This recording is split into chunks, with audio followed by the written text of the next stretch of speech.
Hello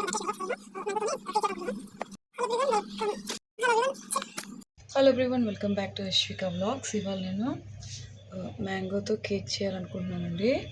చూస్తాను ఎలా వస్తుందో మీకు చూపిస్తా. ఇంగ్రీడియంట్స్: ఒక కప్పు మ్యాంగో తీసుకున్నాను, కొద్దిగా ముక్కలు చేసుకున్నాను అనమాట. 1 కప్ తీసుకున్నా. 1.5 కప్ షుగర్ తీసుకున్నాను. 1.5 కప్పు బొంబాయి రవ్వ, బేకింగ్ పౌడర్, ఇది బేకింగ్ సోడా. యాక్చువల్ అంటే డబ్బాలో పోసా అనమాట. ఇంగు డబ్బా కాదు, బేకింగ్ సోడా, వంట సోడా. ఓకే, ఈ రెండు చూడాలి ఎలా వస్తుంది. ఇది వాడతా. కుక్కర్లో చేద్దాం చూస్తాను, చూడాలి ఎలా వస్తుందో. ఇది ఇలా తీసుకున్నాను.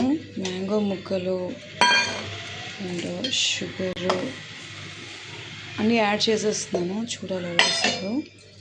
అన్నీ మిక్సీ పట్టేసాక చూద్దాం. బేకింగ్ పౌడరు, వంట సోడా, ఆ తర్వాత కొద్దిగా పాలు, బస్ అంతే. అండ్ కొద్దిగా నెయ్యి వేసుకుంటున్నాను.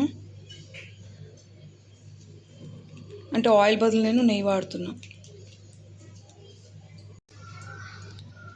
సో ఇలా మిక్సీ పట్టేసుకున్నాను అన్నీ కలిపి. ఇప్పుడు దీన్ని కుక్కర్లో హీట్ చేస్తాను అనమాట. పిచ్చాను కదా ఆల్రెడీ. సో ఇందులో నేను చేద్దాం అనుకుంటున్నాను. ఆల్రెడీ బటర్ షీట్ కూడా వేసాను.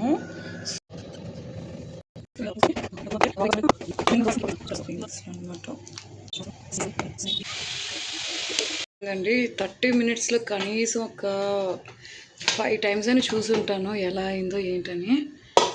ఇప్పుడు కేక్స్ చేయలేదండి, సో అందుకని ఎక్సైట్ అవుతున్నా. ఇంకొక 20 మినిట్స్ అంటే ప్రాసెస్ తెలియదు కదా, తెలియకపోవడం వల్ల నాకు ఈ టెన్షన్. తెలుసుంటే నేను ఇలా ఎన్నిసార్లు చూడనేమో. యూట్యూబ్లో కుకింగ్ వీడియోస్ చూసినప్పుడు అండి, అంటే కేక్ మేకింగ్ ప్రాసెస్ ఏదైతే కుక్కర్లో చేశారో చూస్తే 30 మినిట్స్లో అయిపోయినట్టుగా అంటే కొన్ని వీడియోస్ చూసాను. సో నేను కూడా అంతే టైం తీసుకుంటుందేమో అనుకున్నాను. బట్ 25 మినిట్స్ బదులు నియర్లీ మోర్ దెన్ 1 అవర్ పట్టిందనమాట. సిమ్లోనే పెట్టి ఉడికించడం. బట్ చాలా టైం టేకింగ్ అనిపించింది. అంటే నేను తీసుకున్న అంటే యుటెన్సిల్ కూడా కరెక్ట్ కాదేమో అనిపించింది. దానివల్ల ఇంత టైం పట్టిందేమో. ఎందుకంటే తీసుకున్న బేస్ కూడా సరిగ్గా లేకపోతే కూడా కుక్ అవ్వడానికి కష్టమవుతుంది కదా. సో ఫస్ట్ ఎక్స్పీరియన్స్ కేక్ చేయడం ఫ్లఫీగా రాలేదు కానీ బట్ టేస్టీగా వచ్చింది. పర్ఫెక్ట్గా కేక్ ప్రాసెస్ రాలేదు కానీ ఒక సాటిస్ఫాక్షన్ అయితే ఉందండి. బయట ఫుడ్ కంట అట్లీస్ట్ హోమ్ మేడ్ ఒక హెల్దీ కేక్ చేసుకున్నాను, నాకు హ్యాపీనెస్ అయితే ఉంది. సో ఇదండి ఇవాళ వీడియో. మరొక మంచి ఇంట్రెస్టింగ్ వీడియోతో మళ్ళీ కలుద్దామండి. దానికి కీప్ వాచింగ్ మీ అశ్విక వ్లాగ్స్.